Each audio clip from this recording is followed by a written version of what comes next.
ஏன் வேண்டும் நாம் தமிழர் ஆட்சி என்கிற முழக்கத்தை வைத்து நடைபெற்றுக் கொண்டிருக்கிற திருமுனை கூட்டத்தில் தலைமையேற்று நடத்தி கொண்டிருக்கிற எம்முடைய அண்ணன்மார்களே, வீட்டில் இருக்கிற சான்றோர் பெருமக்களை, கூடியிருக்கிற தாய் தமிழ் சொந்தங்களே, உங்கள் அனைவருக்கும் எமது பணிவான வணக்கம்.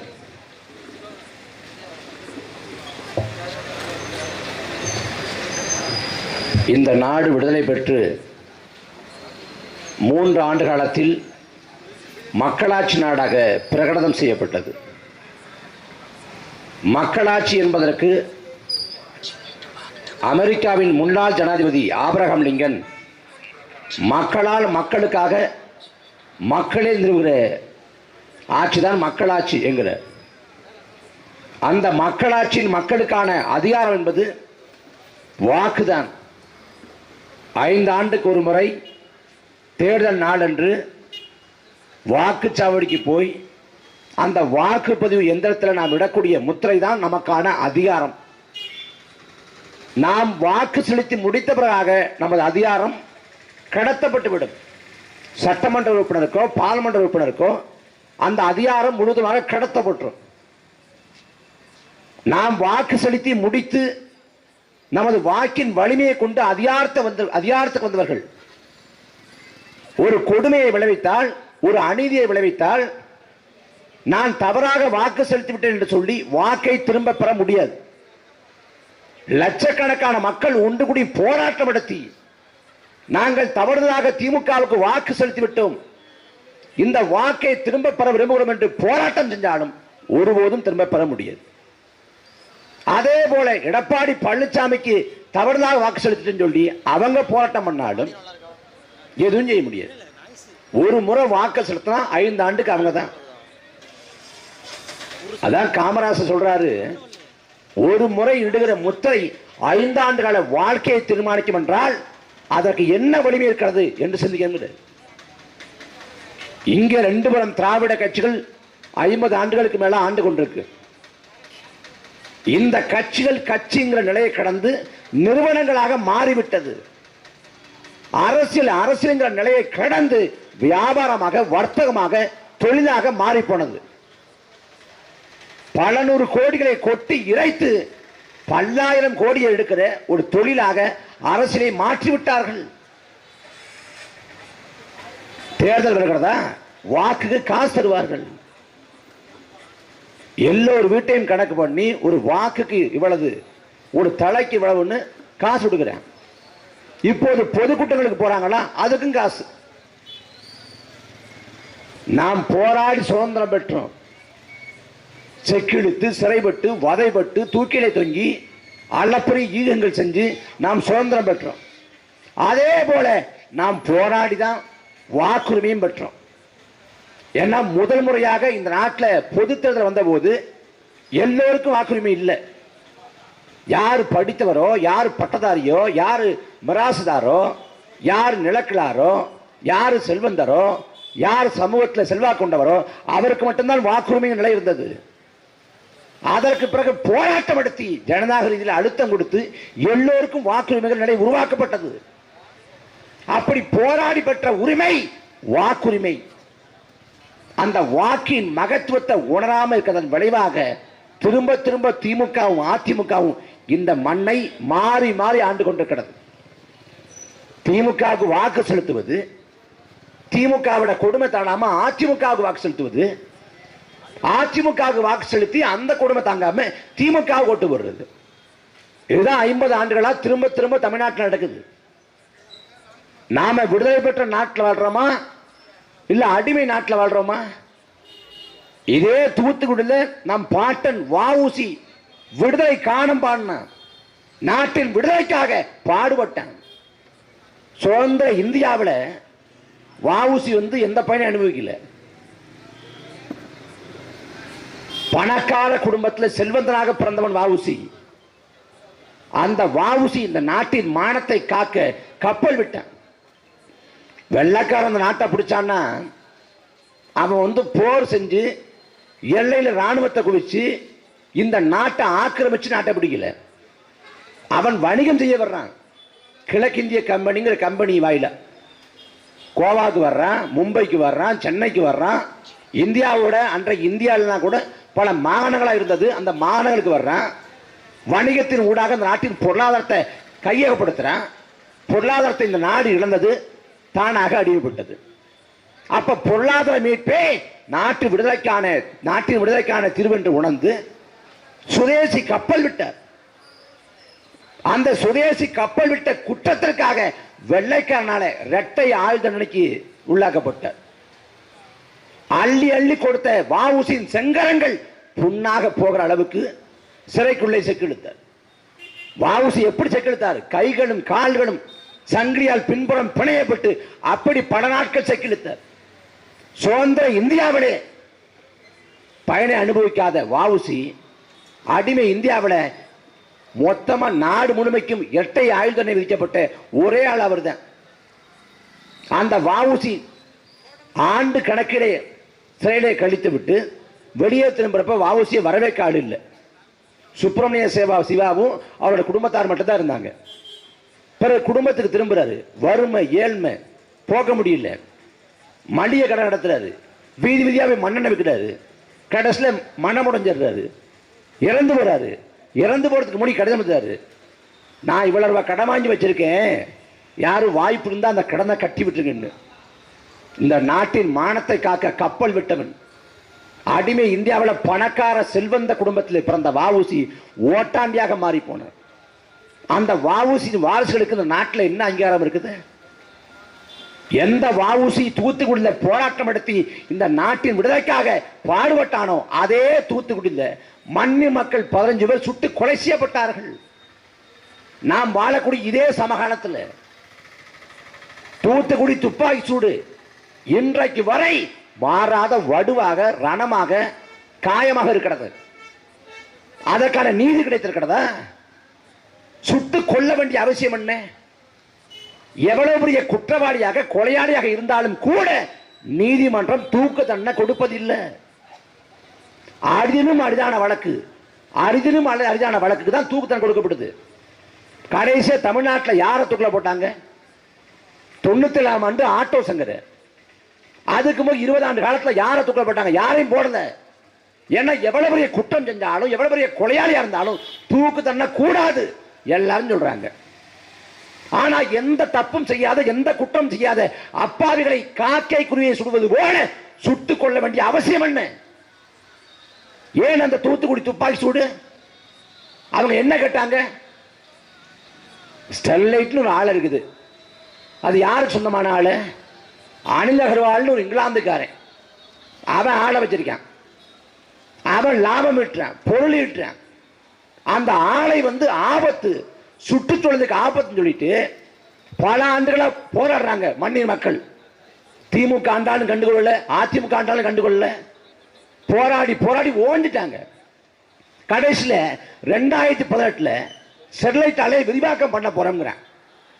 ஆலையே கூடாது என்று போராட்டம் நடத்தினால் ஆலையை விரிவாக்கம் செய்கிறாய் என்று ஒட்டுமொத்த மக்கள் கிளர்ந்தெழுந்து கொந்தளித்து போய் சாதி கடந்து, மதம் கடந்து, கட்சி கடந்து, அரசியல் வேறுபாட்டை துறந்து எல்லா தரப்பு மக்களும் போராட்டம் பண்ற தொடர்ச்சியான அறப்போராட்டம். எந்தவித பாகுபாடும் இல்லாது மக்கள் ஒற்றுமையோடு கலந்துக்கிறாங்க. 99 நாட்கள், 3 மாதத்துக்கு மேல தொடர்ச்சியான போராட்டம். அந்த போராட்டத்துக்கு அரசு, அன்றைக்காண்ட எடப்பாடி பழனிசாமி அரசு மதிப்பளிக்கல. அதிகாரிகள் போய் பேசல, மக்களை கண்டுகொள்ளாது விட்டார்கள். பிறகு 100வது நாள் வருது, போராட்டத்தோட 100வது நாள். அந்த 100வது நாள உலகத்தின் கவனத்தில் இருக்கிற வகையில பெருசா செய்யலாம். அப்ப உலகத்தின் கவனத்தை இருக்கிற வகையில பெருசா செஞ்சோம்னா இந்த பிரச்சனைக்கு தீர்வு வரும் சொல்லிட்டு மண்ணிய மக்கள் 100வது நாள்ல மாவட்ட ஆட்சியர் அலுவலகத்தை நோக்கி பேரணியா போறாங்க. போறவங்க கையில கத்தி இல்ல, கடப்பாறை இல்ல, ஆயுதம் இல்ல. கையில வச்சிருந்தது சாப்பாட்டு பொட்டலம், தண்ணீர் போத்தல், மூட்டை முடிச்சு. இதோட பெண்கள், மாற்றுத்திறனாளிகள், குழந்தைகள் அப்படின்னு எல்லாரும் போறாங்க, முதியவர்கள் எல்லாரும் போறாங்க. அந்த அந்த அந்த போராட்ட களத்துல, அந்த பேரணியில முன்னாடி ஒருத்தர் நிக்கிறா, ஒரு தங்கச்சி, ஸ்டோலின்னு ஒரு தங்கச்சி. அந்த ஸ்டோலிங்கிற தங்கச்சி பள்ளி படிப்பை முடித்து விட்டு கல்லூரி கனவோட காத்திருக்கா. இதுக்கு இடையில இந்த போராட்ட காலத்துல அந்த மண் மீது மக்கள் மீது கொண்ட பாசத்தின் காரணமாக கலந்து கொள்றான். அவள் முழக்கம் போடுறான், ஸ்டெர்லைட் ஆலையை மூடுன்னு முழக்கம் போடுறான். அவளுக்கு ஒரு அசைக்க முடியாத நம்பிக்கை, நாம ஒரு பெண் பிள்ளை, நம்மளை காவல்துறை எதுவும் செய்யாது, கண்ணியமா நடத்துவாங்க அப்படின்னு நம்புற. ஆனா அந்த சோனிதை குறிவைத்து துப்பாக்கி சூடு நடத்தினதுல துப்பாக்கி தோட்டா வாய் வழியாக பாய்ந்து 3 லட்சத்தை இறந்து போனான்.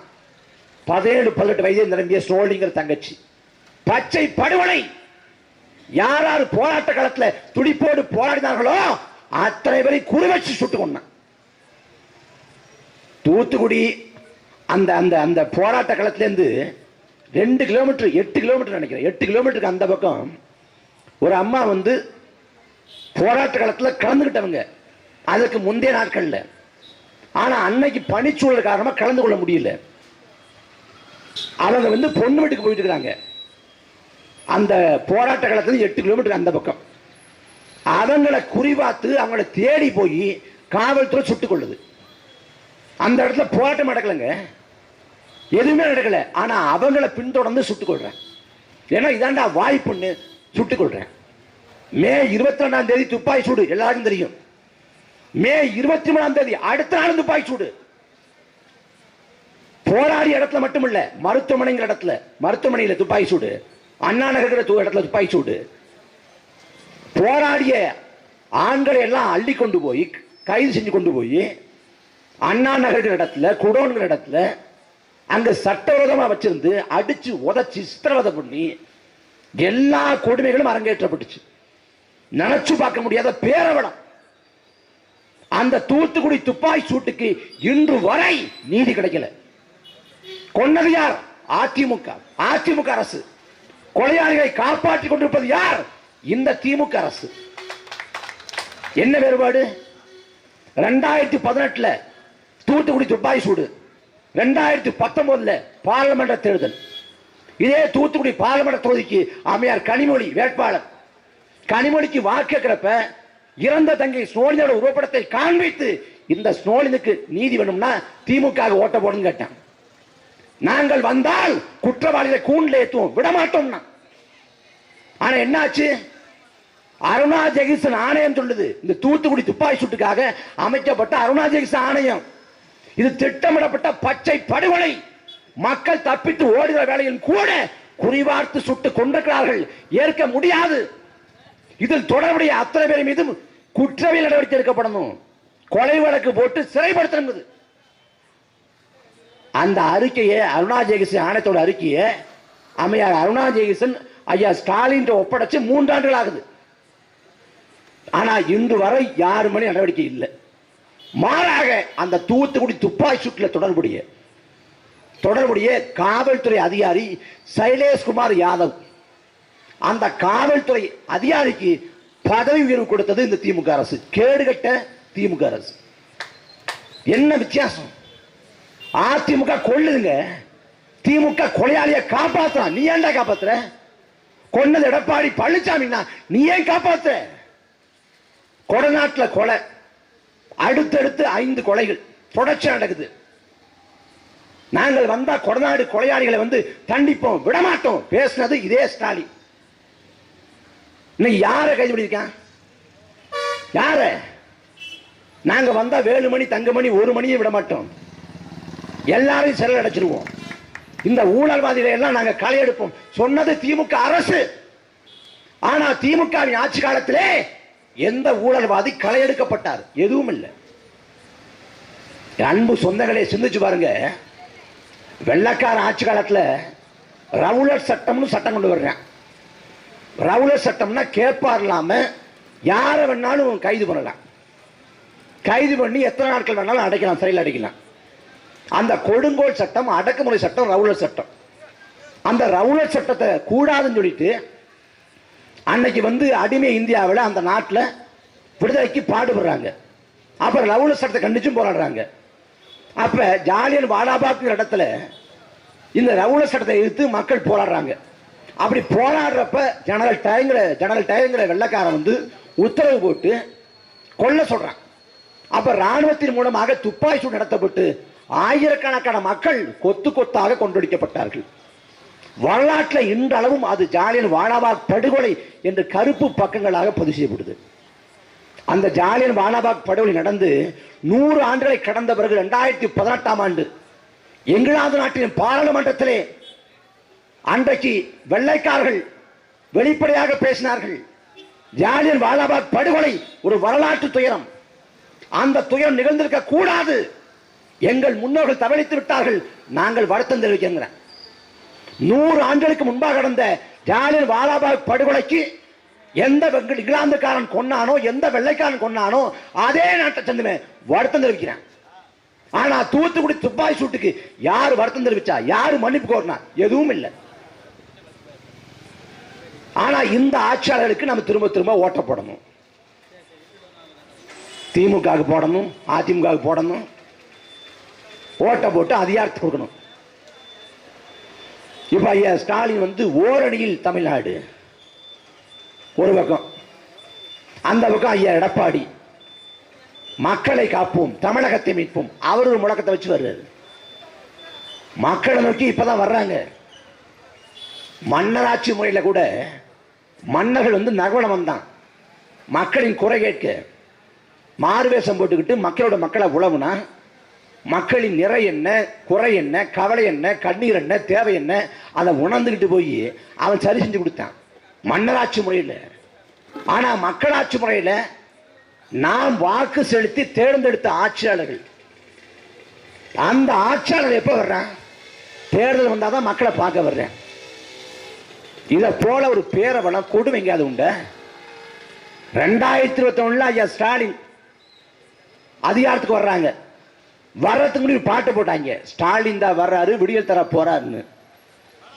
எங்க விடியல் வந்துச்சு? எங்க விடிவு வந்துச்சு? அதிமுகவின் ஆட்சி காலத்தில் நடந்தறிய அத்தனை கொடுமைகளும் திமுகவின் ஆட்சி காலத்தில் கொஞ்சம் கூட குறைவில்லாமல் நடந்து கொண்டிருக்கு. அதிமுக ஆட்சி காலத்தில் மதுபான கடையை மூட கோரி போராட்டம் நடத்தணும். தமிழ்நாடு முழுக்க அதிகப்படியான மதுபான கடைகள் இருக்கிறது, தமிழ் சமூகம் சீரழிந்து கொண்டிருக்கிறது என்று போராட்டம் பண்ணோம். நாம் போராட்டம் செய்த போது திமுகவும் சேர்ந்து போராடியது. இந்தியாவிலே இளமதுகளை கொண்ட மாநிலம் தமிழ்நாடு. மதுபான கடையை மூட வேண்டும், தமிழ் சமுதாயம் சீரழிந்து கொண்டிருக்கிறது, தமிழ் பெண்கள் பாதிப்படைகிறாங்க, போராட்டம் செஞ்சது திமுக. வீட்டு வாசல்ல கருப்பு கொடி ஏந்தி கருப்படை தரித்து குடும்பத்தோடு போராட்டம் நடத்தியது ஸ்டாலின். கொரோனா காலத்தில் மதுபான கடையை மூடு அப்படின்னு போராட்டம் பண்ணாங்க. இன்னைக்கு திமுக ஆட்சி காலம், 4 ஆண்டுகள் ஆட்சி காலத்தில் எத்தனை மதுபான கடைகள் மூடப்பட்டிருக்கிறது? மதுவிலக்கை கொண்டு வரத்துல திமுக என்ன தயக்கம்? மதுபான கடை கூடாது, ஒரு பக்கம் போராட்டம் நாம் செய்யறோம். இன்னொரு பக்கம் பார்த்தா வரலாற்றில் இல்லாத அளவுக்கு போதைப் பொருட்களின் புழக்கம், அதீதமான புழக்கம். தலைநகர் சென்னை தொடங்கி கடைக்கோடி கிராமம் வரை கஞ்சா விநியோகம். கஞ்சா, அபின்னு, போதை மாத்திரை, போதை சாக்லேட்டு, மெத்து, எல்லா கருமாந்திரமும் எல்லா ஊர்லயும் கிடைக்குது. எப்படி வருது? தமிழ்நாடு முழுக்க எல்லா கிராமங்களுக்கும் எல்லா நகர பகுதிகளுக்கும் கஞ்சா எப்படி வருது? ஒரு கிளை சிறை இருக்குது, கிளை சிறை. கிளை சிறைனா ஒட்டு மொத்தமா 50 பேர் இருப்பான். 50 பேர் இருக்கக்கூடிய அந்த இடத்துக்குள்ள கஞ்சா புழக்கம் இருக்குங்க. அவன் என்ன பண்றான்? காவல்துறை, காவல்துறையோட கட்டுப்பாட்டில் தான் சிறை இருக்குது. அதுவும் கிளை சிறை, 50 பேர் தான். ஆனா அந்த 50 பேருக்கிடையே கஞ்சா புழக்கம் இருக்குது. அப்ப அரசு எதை நோக்கி போய்கிட்டு இருக்குது? 2001ஆம் ஆண்டு 2002ஆம் ஆண்டெல்லாம் கள்ளச்சாராயம் குடிச்சு இறந்து போனாங்க. கள்ளச்சாராயத்தில் கை கால் போயிடுச்சு, கண் பார்வை போயிடுச்சு, கள்ளச்சாராயத்தில் ஒரு குடும்பம் சீரழிஞ்சு போச்சு அப்படின்னு 2002 2003 அந்த காலகட்டத்தில் செய்தியை பிடிச்சோம். இப்ப கள்ளச்சாராயம் ஒளிஞ்சிச்சுன்னு நினைச்சோம், குறைஞ்சபட்சம் அந்த கருமாந்திரமாக ஒளிஞ்சு போச்சுன்னு. ஆனா பார்த்தா திமுக ஆட்சி காலத்தில் 2023ஆம் ஆண்டு மரக்காணம், செங்கல்பட்டு போன்ற பகுதிகளில் கள்ளச்சாராயம் காய்ச்சி வித்ததுல அதை குடிச்சிட்டு 20க்கும் மேற்பட்ட செத்து போன. ஐயா ஸ்டாலின் சொன்னாங்க, நாங்க இரும்பு கரம் கொண்டு ஒடுக்குவோம், ஒருத்தரையும் சும்மா விட மாட்டோம், நாங்க தண்டிப்போம், இந்த துயரம் இனிமே எங்கேயும் நடக்காதுன்னு. ஆனா என்னாச்சு?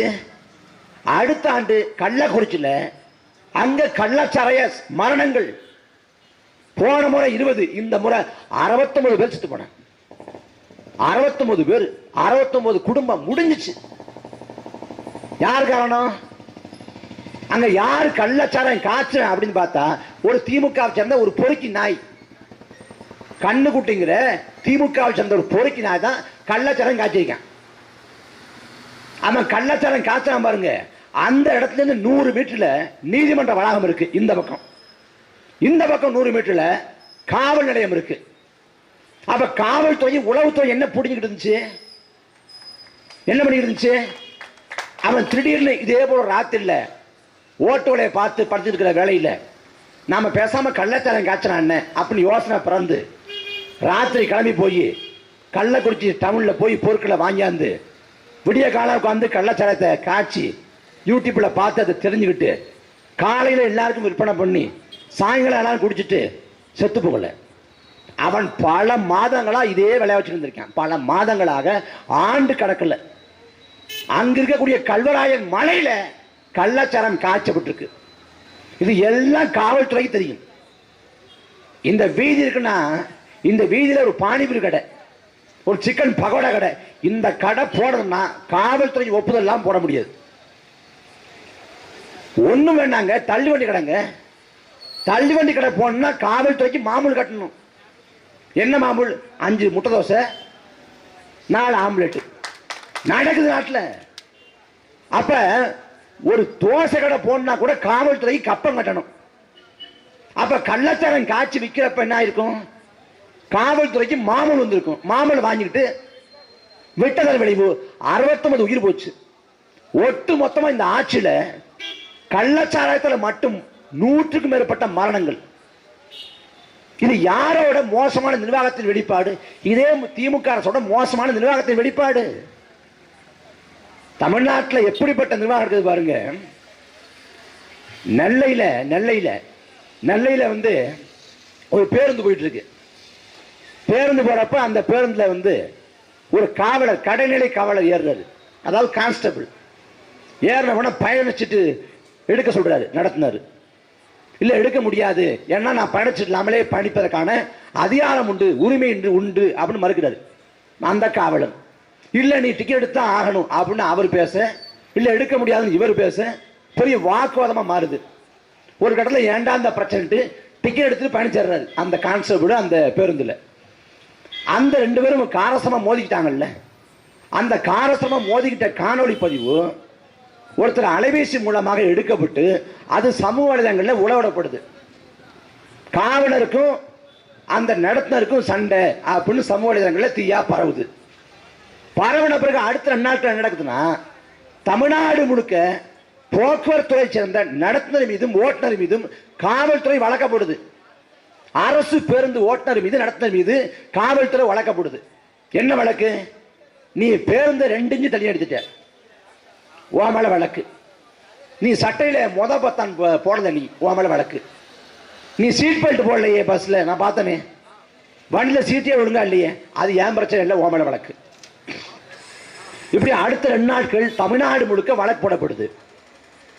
என்னடா நடக்குது அப்படின்னு பார்த்தா இது வரைக்கும் நடக்காத வினோத காட்சியெல்லாம் அரங்கேறுதுன்னு பார்த்தா 3வது நாள் 4வது நாள் என்ன பண்றாங்க? அந்த காவலரையும் அந்த நடத்தலையும் அழைச்சிட்டு வந்து 2 பேர் கையிலையும் ஒரு தேநீர் கோப்பையை கொடுத்து இவர் அவரை பார்க்க அவர் இவரை பார்க்க கண்கள் பணிக்க இதயம் இனிக்க காதல் கசிந்துருக. நான் உங்களை தப்பா புரிஞ்சுக்கிட்டேன், நானும் அதோட தப்பா புரிஞ்சுக்கிட்டேன், நான் அப்படி பேசிருக்க கூடாது, நானும் அப்படி நடந்திருக்க கூடாது. 2 பேரும் மனசு விட்டு பேசி கட்டி பிடிச்சி அதை வந்து ஒருத்தர் வந்து காணொளி காட்சியா பதிவு பண்ணி சமூக வலைதளங்களை உழவு விடுறாரு. உழவு விட்ட பிறகு அந்த காவலரும் அந்த நடத்துனரும் சமாதானமாயிட்டாங்க, பிறக்கப்பானவங்க பேச்சப்பாயிட்டாங்க. அப்படின்ன பிறகு தமிழ்நாடு முழுக்க பேருந்து நடத்துனர் மீதும் ஓட்டுநர் மீதும் போடப்பட்ட வழக்குகள் வந்து திரும்ப பெறப்படுது. ஒரு கேடுகட்ட ஒரு இழிவான நிர்வாகத்துக்கு இதை விட என்ன சான்று இருக்கு? இது ஆட்சியா இல்ல நாடக கம்பெனியாடா? என்ன ஆட்சி நடத்துறீங்க? யாருக்கு ஆட்சி நடத்துறீங்க? நாங்க வெளிமிடலை மக்களுக்காக போராடுறோம், நாங்க அடித்தட்டு உழைக்கும் மக்களுக்காக உழைக்கிறோம். யாருக்காக உழைக்கிற? சென்னையில் ரிப்பன் மாளிகை வாசல்ல 13 நாட்களுக்கு மேலாக அடித்தட்டு உழைக்கும் மக்கள் போராடின. அவன் தான் இந்த சமூகத்தை சுத்தப்படுத்தின. கொரோனா காலத்தில் எல்லோரும் வீட்டிலே முடங்கி கிடந்த வேளையில் அவன் தான் சுத்தப்படுத்தினான். குப்பைகளை அள்ளினான். வெள்ளமா இருக்கட்டும், மழையா இருக்கட்டும், புயலா இருக்கட்டும், எதை பத்தியும் கவலைப்படாம களத்துல இறங்கி குப்பைகளை கழிவுகளை அள்ளி இந்த சமூகத்தை வந்து தூய்மையா வச்சிருக்கக்கூடிய ஆட்களே தூய்மை பணியாளர்கள் தான். அவங்க விடுமுறை விட்டாங்க வேலைக்கு, இந்த சமூகம் நாரி போகும். அந்த தூய்மை பணியாளர்கள் வந்து அடிப்படையான உரிமை கேட்டு 13 நாட்களாக அறவழியில போராடுறாங்க. ஆனா ஆளக்கூடிய திமுக அரசு அதை கண்டுகொள்ளாம அதுக்கு முறை என்ன பண்றான், நீதிமன்றத்துக்கு ஒரு ஆளை விட்டு ஒரு வழக்கை போட்டு அதுல வந்து அங்க போராட்டம் நடத்தக்கூடாது அவர்களோட ஒப்புதலை பெற்று அந்த உத்தரவை வச்சுக்கிட்டு காவல்துறை ஏவி விட்டு போராடக்கூடிய அடித்தட்டு உழைக்கும் மக்கள் மீது அடக்குமுறை செலுத்துறேன், அரசு வன்முறை செலுத்துறேன். அதிமுக ஆட்சி காலத்தில் என்ன பண்ணாங்களோ அது எல்லாத்தையும் திமுக ஆட்சி காலத்தையும் பண்ணிட்டாங்க. என்ன கொடுமை பாருங்க. பெண்ணியம்னு பேசுவான், கண்ணியம்னு பேசுவான். ஆனா போராடக்கூடிய தூய்மை பணியாளர்கள் அதுல 90 விழுக்காடு பெண்கள். அந்த பெண்கள் கழிவறைக்கு போகக்கூடாது, கழிவறை இழுத்து பூட்டுறாங்க. ஒரு ஆணுக்கு வந்து அவசரம்னா அவன் சாலையில போயிடுவான். ஆனா ஒரு பெண்ணுக்கு என்ன செய்ய முடியும்? அப்ப கழிப்பறையை பூட்டான்னா இவன் யாருக்கான அரசாங்கம்? என்ன அயோக்கியத்தனமான நிர்வாகம்? இதே நெல்லையில, இதே தூத்துக்குடியில கவின் ஒரு பிள்ளை வந்து சாதி ஆணவ கொலை செய்யப்படுறேன். ஒட்டுமொத்த தமிழ்நாடும் பார்த்துட்டு மனம் புழுங்குது. வாழ வேண்டிய வயசுல இந்த பிள்ளை அநியாயமா செத்து போயிட்டானே கவின் ஒரு பிள்ளைன்ட்டு. ஆனா அந்த கவினோட பெற்றோர் வந்து 4 நாட்கள் உடலை வாங்காம போராட்டம் பண்றாங்க. ஏன்னா கொலையாளிகள் அத்தனை பேரையும் கைது பண்ணணும். இந்த கொலையில அந்த கொலையை பண்ணனோட பெற்றோருக்கும் சம்பந்தம் இருக்கு. அப்ப அவங்களும் கொலையாளிகள் தான், உடம்பு தான், அவங்களையும் கைது பண்ணதான் உடம்ப வாங்குவோம்னு 4 நாட்கள் உடம்ப வாங்காம போராட்டம் பண்றாங்க. ஒரு பொறுப்புள்ள அரசுனா, ஒரு சமூக நீதி அரசுனா முதல் நாளே அவங்க பெற்றோர்கிட்ட பேசி இந்த சாதி ஆணவ கொலையை இந்த அரசு ஒருபோதும் ஏற்காது, நான் கொலையாளிகளை வந்து கைது பண்ண உத்தரவு போட்டிருக்கேன், நீங்க உடலை வாங்கி அடக்கம் பண்ணுங்க, நான் கூட துணை நிற்கிறேன், இந்த அரசு கூட துணை நிற்கும் அப்படின்னு சொல்லியிருந்தா இது சமூக நீதி அரசு, மக்களுக்கான அரசு, ஒரு சமத்துவத்தை பேசக்கூடிய ஜனநாயக அரசு. ஆனா 4 நாட்கள் போராடிய போதும் இந்த அரசு கண்டுகொள்ளல, அது குறித்து வாய் திறந்து பேசல. பிறகு தூத்துக்குடிக்கு இன்னொரு நிகழ்வுக்கு வர்றாரு ஐயா ஸ்டாலின் ஒரு திட்டத்துக்கு. அப்படி வந்த பிறகு அங்க இருந்துகிட்டு கவினோட பெற்றோர்கிட்ட அலைபேசியில பேசுது. தூத்துக்குடி வரைக்கும் வந்தவர் அந்த குடும்பத்தை பார்க்காம போறாரேன்னு விமர்சனம் வந்துடும், அப்படி ஒரு சர்ச்சை வந்துருமோன்ட்டு ஒரு அலைபேசியில பேசுறாரு. ஏன் இந்த சாதி அறக்கொலையை திமுக ஏன் கண்டிக்கல? ஏன் ஐயா ஸ்டாலின் வந்து கள்ள மௌனம் சாதிச்சாரு? காரணம் சாதிய கேடுகட்ட சாதிய வாக்கு அரசியல். எல்லா வேஷம் போடுவான், திராவிட மாடல்மா, சமூக நீதிமா, எல்லா கதையும் சொல்லுவான். ஆனா ஊர்ல இல்லாத எல்லா உள்ள மாதிரி தனத்தையும் முடிச்சவித்தனத்தையும் அயோக்கியத்தனத்தையும் இவன் தான் பண்ணுவான்.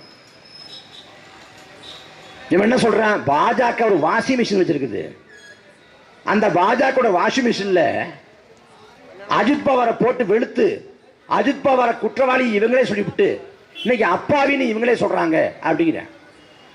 அப்ப பாஜக வாஷிங் மிஷின் இருக்கு, வாஷிங் மிஷின்ல போட்டு அஜித் பவாரை முக்கிய எடுத்து அப்பல் கட்டுற மாத்திருதுன்னு சொல்றாங்கன்னா, இப்ப திமுக ஒரு வாஷிங் மிஷின்ல செந்தில் பாலாஜி செடி போட்டுச்சு. 2016 சட்டமன்ற பொது தேர்தலில் அரவக்குறிச்சிலையும் தஞ்சாவூர்லையும் தேர்தல் தள்ளி வைக்கப்படுது.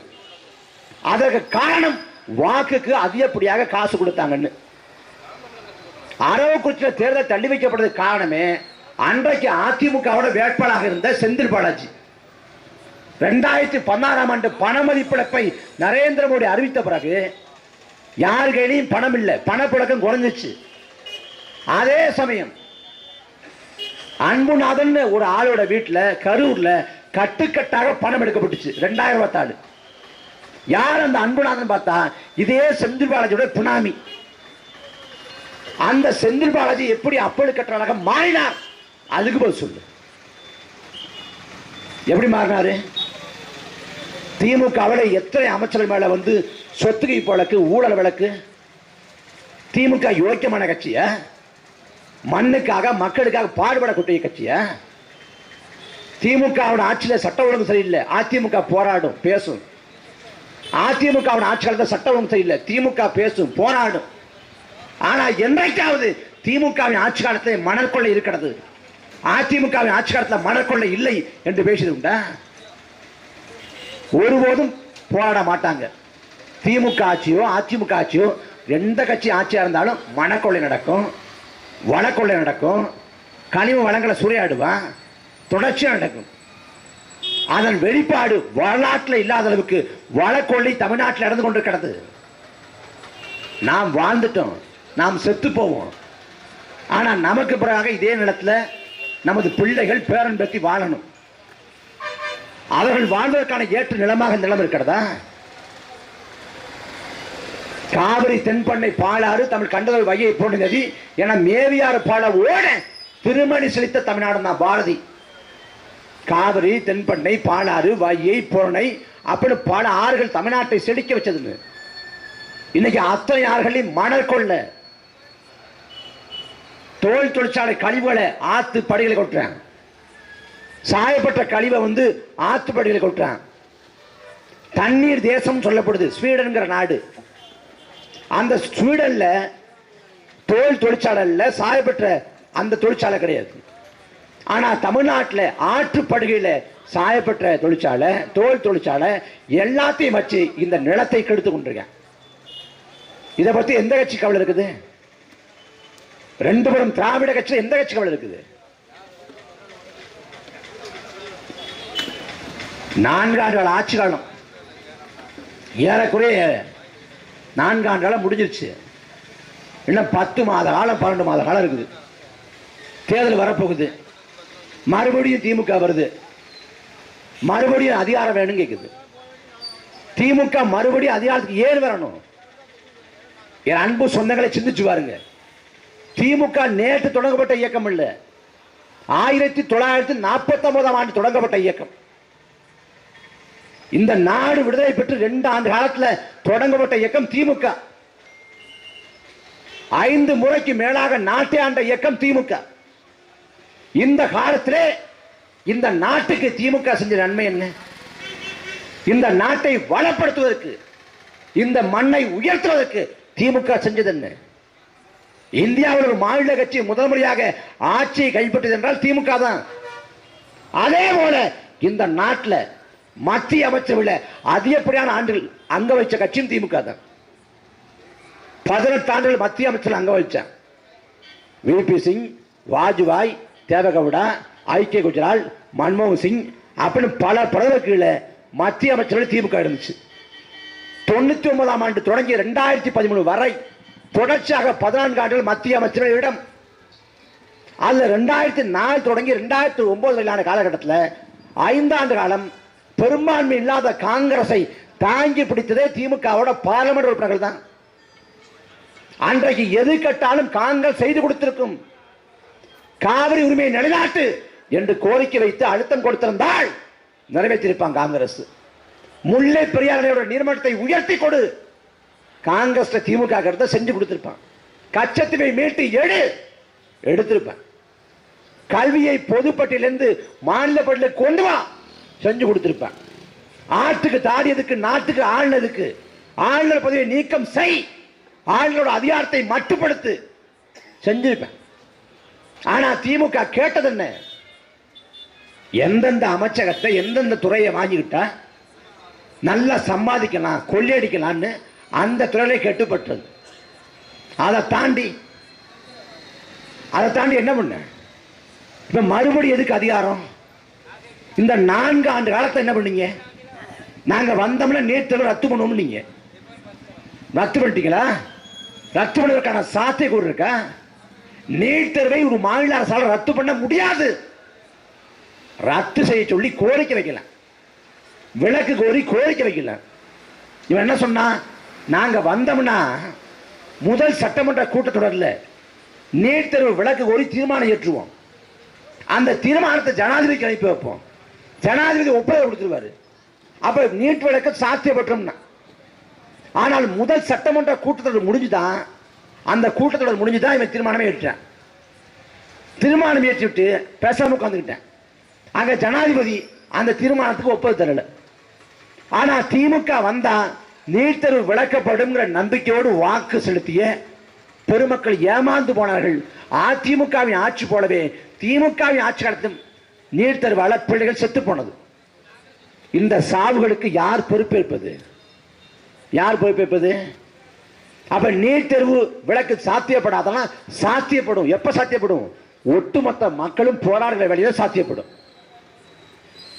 ஜல்லிக்கட்டு நடப்பது சாத்தியமே இல்லை, சட்டப்பூர்வமா அதற்கான வாய்ப்புகள் இல்லை என்று சொல்லப்பட்டது. ஆனா நாடு முழுக்க போராடிய இளைஞர்களும் மாணவர்களும் ஜல்லிக்கட்டு சட்டப்பூர்வமாக நடப்பதற்கான வாய்ப்பை சாத்தியப்படுத்தி காட்டினார்கள். அதே போல 1950ஆம் ஆண்டு வகுப்பாரி பிரதிநிதித்துவம் ரத்து செய்யப்படுது. நாடு முழுக்க போராட்டம் நடத்தி முதல் முறையாக இந்தியாவோட அரசியலமைப்பு சாசனம் திருத்தப்படுது. நாங்க வேளாண் சட்டங்களை திரும்ப பெற மாட்டோம், ஒரு புள்ளி கமாவை கூட திரும்ப பெற மாட்டோம். ஆனால் வேளாண் சட்டங்களை ஒட்டுமொத்தமாக திரும்ப பெற்றான். காரணம், தொடர்ச்சியாக போராடிய, டெல்லியிலே போராடிய பஞ்சாப் விவசாயிகளின் அயராத போராட்டம். இந்திய திணிப்போம், இந்திதான் இந்தியாவோட தேசிய மொழியும் திணிச்சான். ஆனா தமிழ்நாட்டில் மொழி போர், மொழி புரட்சி. மாணவர்களும் இளைஞர்களும் போராடினார்கள், உயிரை ஈந்தார்கள். அதன் விளைவாக மொழி திணிப்பு விளக்கப்பட்டது. அப்ப நீட் தேர்வு விலக்கு சாத்தியப்பட வேண்டும் என்றால் ஒட்டுமொத்த தமிழ்நாடு போராட வேண்டும். ஒரு கட்சி போராட்டம் நடத்தினா, ஒரு இயக்கம் போராட்டம் நடத்தினா அரை நாள் போராடும், 3 மணி நேரம் 4 மணி நேரம் போராடும்.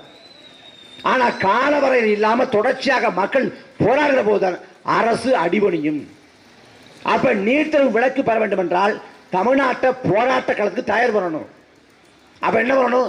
மெரினா கடற்கரை திறந்து விடு, போராடுவதற்கான வாய்ப்பை ஏற்படுத்தி கொடு. செய்வியா? ஒருபோதும் செய்ய மாட்டேன். ஆனா என்ன பண்றான்? நாங்க நீட் தேர்வு விலக்கு கேட்டு 50,000 கையெழுத்தை வாங்கியிருக்கோம். தமிழக சட்டசபையில் போட்ட தீர்மானத்தை மதிக்காத ஜனாதிபதி தமிழ்நாட்டு மக்களோட கையெழுத்தை மதிப்பான்? அதையும் மதிக்கல. இப்ப நீட் தேர்வு மக்கள் வாழ பழகிட்டான். இந்த அரசை ஏமாற்றிடுச்சு. நாங்க வந்தோம்னா பழைய ஓய்வூதிய திட்டத்தை வந்து கொண்டு வருவோம்னா வந்தவனே சொல்லிட்டான், போதிய நிதி ஆதாரம் இல்லை, முடியாதுன்னு.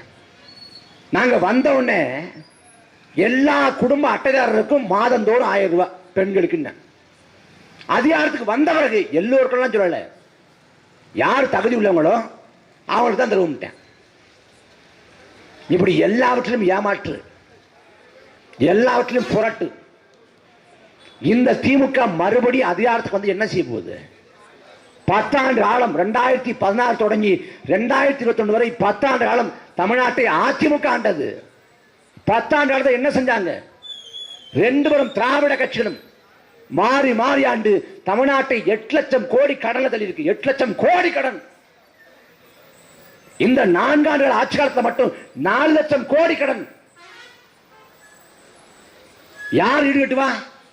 யார் சரி செய்ய போற? 8 லட்சம் கோடி கடன் 2 பேரும் கட்சியும் வாங்கி வச்சது. ஆனா சொல்றான், நாங்க நல்ல ஆட்சி கொடுத்துக்கிட்டு இருக்கோம், நாங்க சிறப்பான ஆட்சி கொடுத்துக்கிட்டு இருக்கோம், பொற்கால ஆட்சி கொடுத்துட்டு இருக்கோம். இது ஒரு பக்கம். ஆனா வரலாற்றில் இல்லாத அளவுக்கு தமிழ்நாட்டில் வழக்கொள்ள நடக்குது. என் அன்பு சொந்தங்களை பின்னோக்கி பாருங்க. 2000 ஆண்டுகால தமிழ் சமூகம், எண்ணற்ற மன்னர்கள் வந்தார்கள், போர் புரிந்தார்கள், சண்டையிட்டார்கள், வாரசுமை போர் நிகழ்ந்தது, வாதாபி எரிக்கப்பட்டது, உறையூர் எரிக்கப்பட்டது, மதுரை எரிக்கப்பட்டது, புத்த மடங்கள் நொறுக்கப்பட்டது, தேவாலயம் உடைக்கப்பட்டது, கோயில் இடிக்கப்பட்டது. இந்த 2000 ஆண்டு காலத்தில் எத்தனையோ வன்முறைகளும் உயிர் சேதங்களும் விளைவிக்கப்பட்ட பிறகும் கூட எந்த ஒரு இயற்கை வளத்தின் மீது கை வைக்கல. ஒரு ஆத்துக்குள்ள சேதத்தை விளைவிக்கக்கூடிய மணல் கொள்ளையை ஒருபோதும் எந்த அரசும் செய்யல. ஒரு ஏரி குளத்தை வந்து ஆக்கிரமிச்சு கட்டடம் கட்டல. மலையை தகர்த்து கனிம வளங்களாக எந்த மண்ணும் ஏற்றி கொண்டு போகல. இயற்கையை பாதுகாத்து வச்சான். மன்னர் ஆட்சி காலம், இயற்கைக்கு சேதாரம் இல்லை. வெள்ளைக்கார ஆட்சி காலம் 300 ஆண்டு. இந்த நாட்டின் செல்வ வளங்களை அள்ளிக்கொண்டு போனான் வெள்ளைக்காரன். ஆனால் ஒரு நாளும் இந்த நாட்டின் இயற்கை வளங்கள் மீது அவன் கை வைக்கல. அவ்வளவு பாதுகாத்து வைக்கப்பட்டுச்சு. ஏரிகளை கண்காணிக்க, ஏரிகளை நிர்வகிக்க அன்னைக்கு ஆணையம் அமைச்சான். வெள்ளக்கார ஆட்சி காலம் இல்ல, மன்னர் ஆட்சி காலத்திலேயே. அந்த ஆணையத்துக்கு உறுப்பினர்களை குடவோலை முறை மூலமா தெரிவு பண்ண. ஆனா இன்னைக்கு திமுக அதிமுக ஆட்சி காலத்தில் இதுவரைக்கும் இல்லாத அளவுக்கு மனக்குள்ள. அருகாமையில கேரளாங்கிற மாநிலம் இருக்கிறது. அங்கேயும் ஆறுகள் இருக்கு, அங்க ஆற்றுப்படுகை இருக்குது. அந்த ஆற்றுப்படுகையில மணல் கொள்ளை நிகழ்ந்திருக்கா? மண்ணை கொள்ளையடிக்க முடியுமா? ஒருபோதும் வாய்ப்பு இல்லை. அங்க கேரளாவை காங்கிரஸ் ஆண்டாலும் சரி, கம்யூனிஸ்ட் ஆண்டாலும் சரி, யார் ஆண்டாலும் சரி, அங்க மண்ணை கொள்ளையடிக்க முடியாது. ஆனா தமிழ்நாட்டில் தங்கு தடை இல்லாத அளவுக்கு மணல் கொள்ளை, மண்ணை கொள்ளையடிச்சு கொண்டு போறான். எப்படி கொண்டு போறான்? ஹெலிகாப்டர் வழியாவா, ஏரோப்ளேன் வழியாவா? இதே சாலை மார்க்கமாக லாரிகளை கொண்டு போறேன். லாரிகளை கொண்டு வரப்ப உளவுத்துறைக்கு, காவல்துறைக்கு தெரியாதா? தெரியும். எந்த கட்சி ஆண்டாலும் மணல் கொள்ளையும் கனிமூல கொள்ளையும் தொடர்ச்சியாக அரங்கேறும். குறிப்பா அந்த தூத்துக்குடி திருநெல்வேலி பகுதியில். இதே தூத்துக்குடி பக்கம் லூடுதுன்னு ஒரு கிராம நிர்வாக அலுவலர், நேர்மையான அதிகாரி, கொலை செய்யப்படுறாரு. ஏன்னா மணல் கொள்ளைக்கு எதிராக நான் மணல் கொள்ளையை அனுமதிக்க மாட்டேன் என்று உறுதியானார். அந்த லூடுதுங்கிற ஐயாவை கொன்ன. புதுக்கோட்டை பக்கம் ஜெகபூர் அலின்னு ஒருத்தர், ஒரு சமூக செயல்பாட்டாளர், மண் மீது மக்கள் மீது பற்று கொண்டவர், மண்ணுக்காக மக்களுக்காக உழைக்கக்கூடியவர். அந்த சமூக செயல்பாட்டாளர் வந்து கனிமூல கொள்ளை நடக்குது அப்படின்னு தொடர்ச்சியாக மனு கொடுத்து போராடுறது. அரசு வந்து கோரிக்கைக்கு செவிசாய்க்கல. கடைசியா என்ன பண்றாருன்னா, மதுரை மாவட்ட புதுக்கோட்டை மாவட்ட ஆட்சியர் அலுவலகத்துக்கு போய் இந்த தேதியில் நான் போராட்டம் பண்ண போறேன் அப்படின்னு அறிவிக்கிறது. எந்த தேதியில் போராட்டம் பண்ண போறதா அறிவிச்சாரோ அதே தேதியில அவர் மேல லாரியை ஏற்றி கொண்டான். திரும்ப திரும்ப லாரியை ஏற்றி அவரை கொண்டொழிச்சான். நேர்மைக்கு உண்மைக்கு காலம் இல்லைங்கிற நிலை உருவாயிடுச்சு. நேர்மையா வாழ முடியாது. நேர்மையான அதிகாரி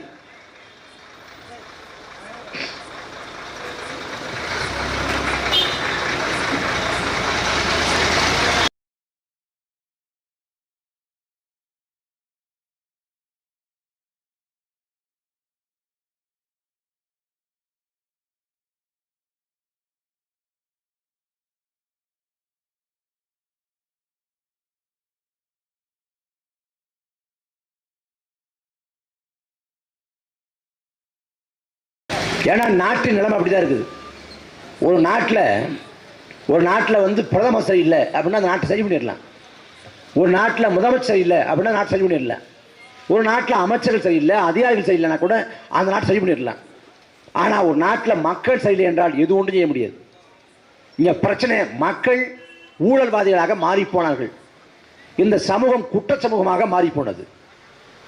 நபிகள் சொல்றாங்க, நபிகள் நாயகர் சொல்றாங்க, லஞ்சம் கொடுப்போர் மீதும் வாங்குவோர் மீதும் இறைவனின் சாபம் உண்டாகட்டும் என்று அவரே சொல்றார். ஒரு காலம் வரும், அந்த காலத்திலே நேர்மையோடு வாழ்வது என்பதே நெருப்பு துண்டுகளை கையில் வைத்திருப்பதுக்கு ஒப்பாங்குது. உன்னால நேர்மையா வாழ முடியாது. நெருப்பு துண்டை கையில் வைத்திருந்தா சூடு தாடாது எப்படி கீழே போட்டு விடுவாயோ அதே போல நேர்மையான வாழ்க்கையை வாழ முடியாது, நெருக்கடி வருங்கிறார். அந்த காலம் நாம் வாழ்ந்து கொடுக்க இந்த காலம் தான். நேர்மையா ஒரு அதிகாரி இருக்கானா, மக்கள் ஏலம் செய்றான். எந்த மக்களுக்காக நேர்மையா இருக்கானோ அவனே அந்த மக்களே அந்த அதிகாரியை ஏலம் செய்றான். பொழைக்க தெரியாத பையன், தானும் படுக்க மாட்டான், தள்ளியும் படுக்க மாட்டான். ஒருத்தன் ஊரடிச்சு உலையில போடுவான், பல பேர் தாலியா இருப்பான். மகராசன் என்னமா வாழ்றான், வாழ்ந்தா இவன மாதிரி வாழணும். அப்ப என்னாச்சு, மக்கள் மனங்கள்ல மாற்றம் வந்துருச்சு. மக்கள் ஊழல்வாதிகளாக மாறி போனாங்க. 2021 சட்டமன்ற தேர்தல் நடக்குது, சட்டமன்ற பொது தேர்தல். நாமக்கல் ராசிபுரத்தில் சாலையை இறங்கி மக்கள் போராட்டம் பண்றான். பக்கத்தில் உள்ள அதிமுக காசு கொடுத்துச்சு, எங்க தெருவுக்கு காசு வரல, வாங்கி கொடுங்கன்னு. ஆர்கே நகர இடைத்தேர்தல் முடிஞ்ச பிறகு அந்த மண்ணில் தாய்மார்கள் போராட்டம் பண்றாங்க. டிடிவி தினகரன் டோக்கன் கொடுத்தாரு, காசு கொடுக்கல, வாங்கி கொடுங்கன்னு. வெளிப்படையாக அநீதியும் அக்கிரமமும் அரங்கேற்றப்படுது. தமிழ்நாட்டில் எத்தனை அரசு அலுவலகம் இருக்குது? அந்த அலுவலகங்களில் பிறப்பு சான்று, இறப்பு சான்று, வருமான சான்று, சாதி சான்று, கல்வி சான்று, எந்த சான்றாவது காசு கொடுக்காம வாங்க முடியுமா? அரசு வேலைக்கு போறதுக்கு தகுதி இருக்கு, திறமை இருக்கு, வாய்ப்பு இருக்கு, போக முடியுமா காசு தராம? அரசு பள்ளிக்கூடத்தில் ஆயாவாளை பார்க்கறனால காசு கொடுத்தால்தான் போக முடியும். அரசு பிறந்த ஓட்டுநர் வேலையா, நடத்தின வேலையா, இத்தனை லட்சம் கொடு கேட்பான் வெளிப்படையா. ஏன்னா அந்த சமூகம் வெளிப்படையாக அநீதிகளால நிரம்பப்பட்டிருக்கிறது. அதை மாற்றம்னா மக்கள் ஒரு புரட்சிக்கு தயாராகணும். மக்கள் மாறாத வரை எது ஒன்றும் மாறாது. நான் திமுகவுக்கே ஓட்டு போட்ட பழக்கமாயிடுச்சு, அதிமுகவே ஓட்டு போட்ட பழக்கமாயிடுச்சு அப்படின்னு திமுகவுக்கும் அதிமுகவுக்கும் திரும்ப திரும்ப நம்ம ஓட்டப்படுவோம்னா எந்த காலத்திலும் இந்த கொடுமை ஒருபோதும் நீங்க.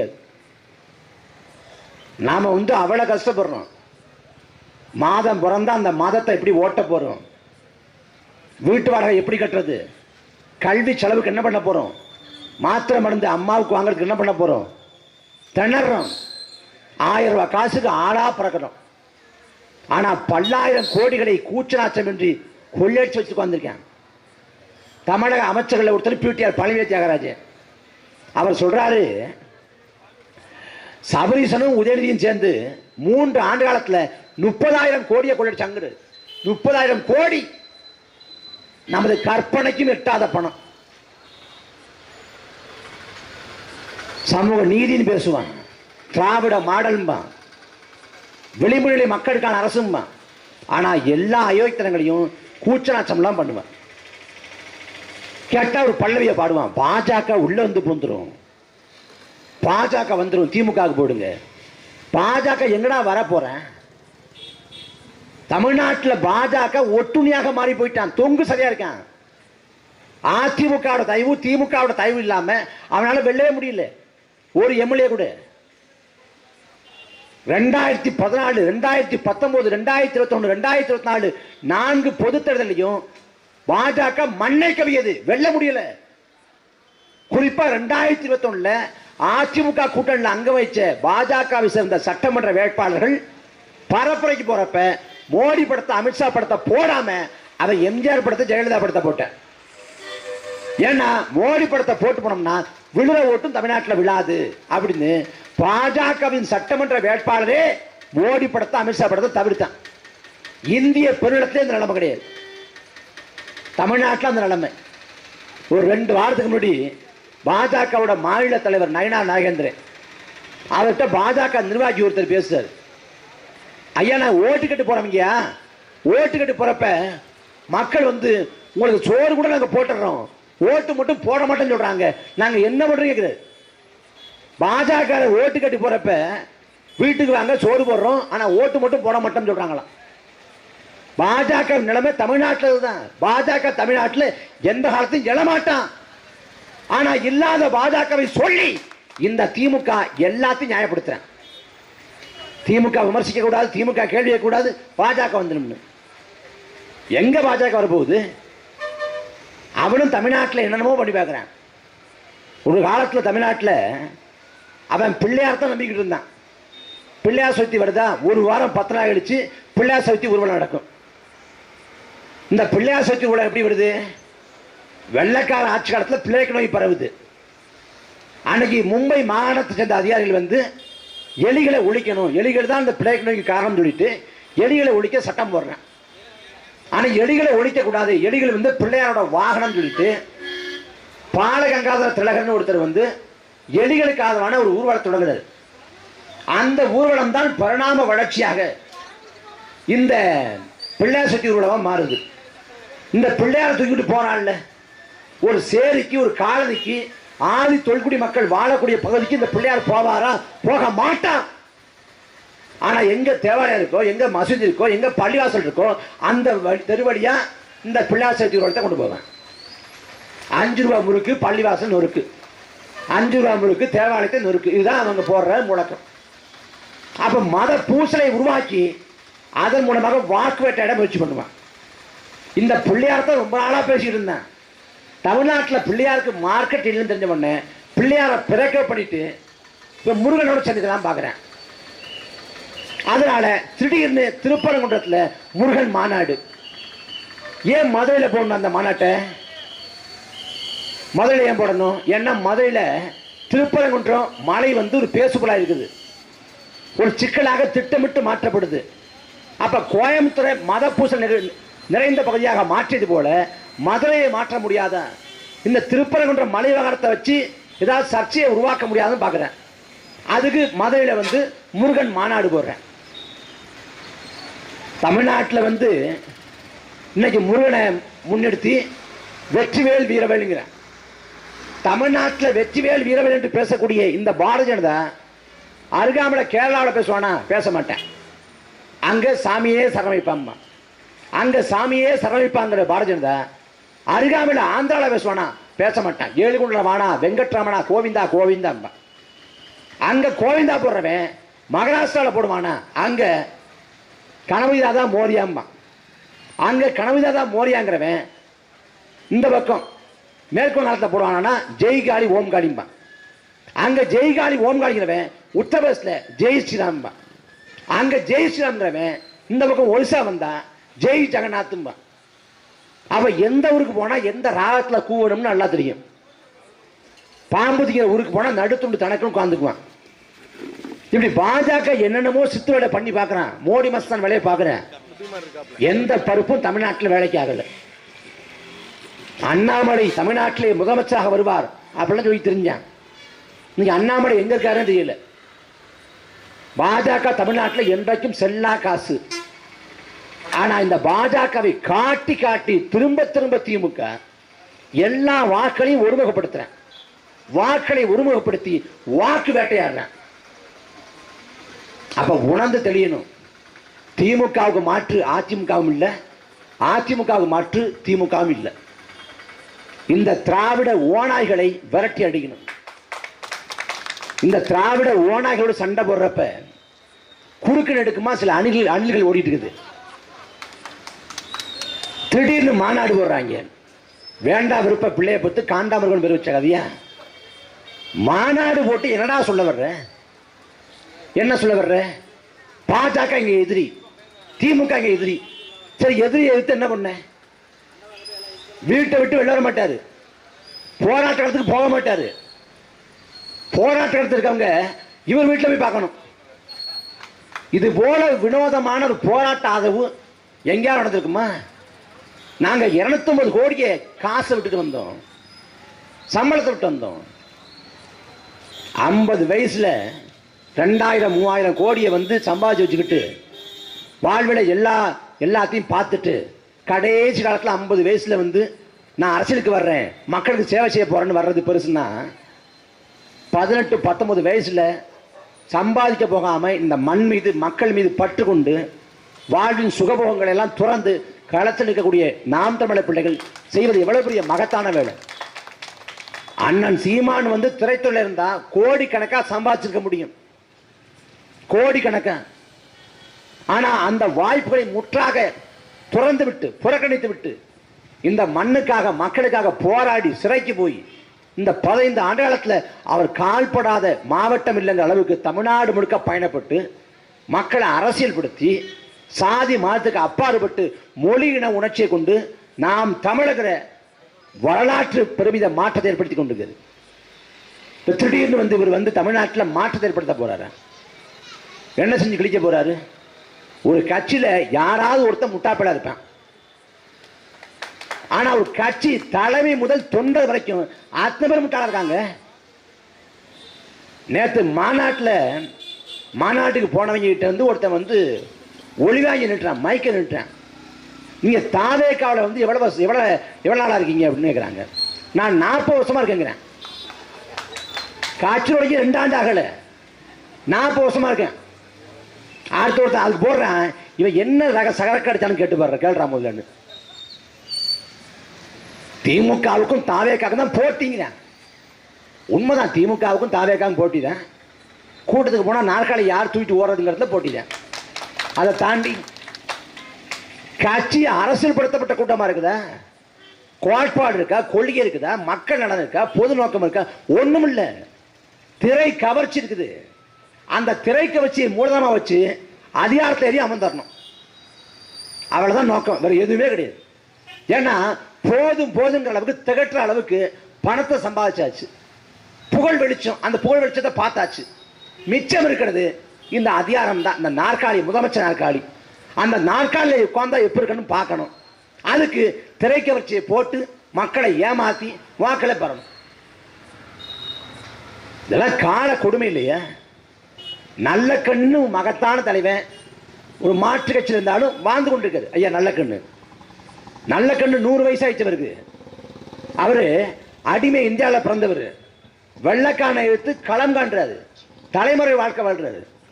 வெள்ளக்காரன் பிடிச்சு தலைகளா கட்டி தொங்க விட்டு மீச முடிய புடுங்குறான், சுருட்டை வச்சு போச்சுக்கிறான், துன்புறுத்துறான், சித்திரவதை பண்றான், வழக்கு போட்டு சிறைப்படுத்துறான். நாட்டு விடுதலைக்காக பாடுபட்ட தியாகி நல்ல கண்ணு. அதுக்கு முதல் சுதந்திர இந்தியாவில் ஜனநாயக முறை வந்த பிறகு தேர்தலில் போட்டி போடுறாரு ஐயா நல்ல கண்ணு. கோயம்புத்தூர்ல போட்டி போடுறப்ப மக்களால் தோக்கடிக்கப்படுறாரு. யாரால் தோக்கடிக்கப்படுறாரு? இந்த பக்கம் ஆர்எஸ் இயக்கம், ஆர்எஸ் இயக்கத்தோட குழந்தையா இருக்கக்கூடிய பாஜக வேட்பாளர் ராதாகிருஷ்ணன், அவர் கோயம்புத்தூர்ல போட்டி போடுறாரு. இந்த பக்கம் நாட்டு விடுதலைக்காக பாடுபட்ட தியாகி ஐயா நல்ல கண்ணு. நாட்டு விடுதலைக்காக எந்த போராட்டத்தையும் செய்யாத ஆர்எஸ் சேர்ந்த ராதாகிருஷ்ணன் நாட்டு விடுதலைக்காக சிறைக்கு போன நல்ல கண்ணு. ஆனா வரலாற்றில் ஒரு பேரவளம் நல்ல கண்ணு தோத்து போறாரு. ராதாகிருஷ்ணன் எம்பி ஆயிடுறாரு. மக்கள், இந்த மக்களுக்காக சிறைக்கு போனேன், வெம்பாடுபட்டேன், அவ்வளவு கஷ்டப்பட்டேன், மக்கள் என்ன தோக்கடிச்சிட்டாங்கன்னு மனச்சோர்வடையில, விரக்தி அடையில, மக்களை தூற்றல. சரி, நமக்கு தேர்தல் பாதை ஒத்துராது போல இருக்குன்னு நினைச்சிட்டு அவர் மக்கள் சேவைக்கு போயிடுறாரு, இயக்க அரசியல் பண்றாரு. அவருக்கு 80 வயசு ஆகுது. 80 வயசு ஆகிறப்ப 80வது பிறந்த நாளைக்கு ஐயா நல்ல கண்ணுக்கு 1 கோடி ரூபாய் பணத்தை கொடுக்குறாங்க மொத்தமா. ஐயா இதை வச்சுக்கங்க, இதை மீதி காலத்துக்கு பயன்படுத்திங்க, உங்களுக்கு பயன்படும்னு. இந்த பணத்தை வச்சு நான் என்ன பண்ண போறேன் அப்படின்னு 1 கோடி ரூபாய் பணத்தை திரும்ப கொடுத்தாரு, மக்கள் சேவைக்கு பயன்படுத்துங்கன்னு. எதுவுமே இல்லாத இன்னைக்கும் ஒரு வீடுங்கிறது ரொம்ப சாதாரண வீடு, ரொம்ப சாதாரணமா இருக்கும். சென்னையில் பார்த்தா இன்னைக்கும் சாதாரண வீடு தான். அவரு அதிமுக ஆட்சி காலத்தில் ஐயா நல்ல கண்ணு வீட்டை விட்டு வெளியேற்றுறாங்க. சுதந்திர போராட்ட தியாகிகளுக்கு கொடுக்கப்பட்ட வீட்டில இருந்து வெளியேற்றுறாங்க. அப்ப கக்கனோட வாரிசுக்கு கொடுக்கப்பட்ட வீட்டில இருந்து அவங்க வெளியேற்றுறாங்க. அப்ப ஐயா நல்ல கண்ணு சொல்றாங்க, எனக்கு வீடு இல்லைன்னா கூட பரவாயில்ல, கக்கனோட வாரிசுக்கு வீட்டை கொடுத்துருங்க.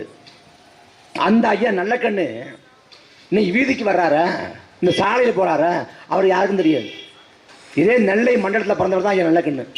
ஆனா நயன்தாரா விடதா கூட்டம் கூட்டமா மக்கள் கூடுவான்னா இந்த நாடு வழங்குமா? இந்த மண்ணுக்காக மக்களுக்காக வெம்பாடுபட்டவன், வாழ்க்கை இழந்தவன், பொருளாதாரத்தை இழந்தவன், அவன் எல்லாம் அடையாளம் இல்லாம, அங்கீகாரம் இல்லாம, மக்களால் மதிக்கப்படாம அவன் செத்து போவான். ஆனா திரைப்படத்தில் நடிச்சா ஒரே காரணத்துக்காக மக்களால் கொண்டாடப்படுவாங்க, போற்றப்படுவாங்கன்னா இது ஒரு முற்போக்கு சமூகமா, நாகரிக சமூகமா? கொள்கை கோட்பாடு தான் தீர்மானிக்கணும். ஆனா அங்க என்ன கோட்பாடு இருக்கு? எந்த கோட்பாடும் இல்லை. தமிழக வெற்றி கழகம் வச்சது போல வெற்றி கழகம் வச்சிருக்கலாம். ஏன்னா கட்சியில எந்த இயக்கமும் இல்லை, கோட்பாட்டு அரசியலும் கிடையாது, கள அரசியலும் கிடையாது, சேவை அரசியலும் கிடையாது, ஒன்றும் கிடையாது. தொலைக்காட்சிக்கு பல லட்சங்களை கொடுத்துட்டு விஜய் பேச வைக்கிறது. ஏன்னா மக்களுக்கு ஒரு வியாதி இருக்குல்ல, ஜெயிக்கிற கட்சிக்கு ஓட்டு பண்ணணும்னு. அப்ப ஜெயிக்க போறோம் என்பது போல தோட்டத்தை எடுத்துறது. விஜய்க்கு 2 லட்சம் மக்கள் கூடினாங்க, 3 லட்சம் மக்கள் கூடினாங்கிறேன்.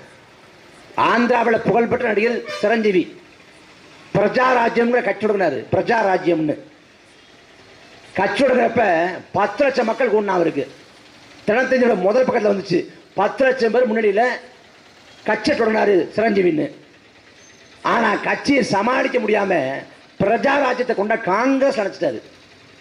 காங்கிரஸ் அணைச்சிட்டு மத்திய அமைச்சராக இருந்தார். இதுவும் தாங்க முடியாது அப்படின்னு முடிவு எடுத்துட்டு அந்த பதவியை ராஜினாமா பண்ணிட்டு அரசியலுக்கு முழுக்கு போட்டுட்டு வந்துட்டார்.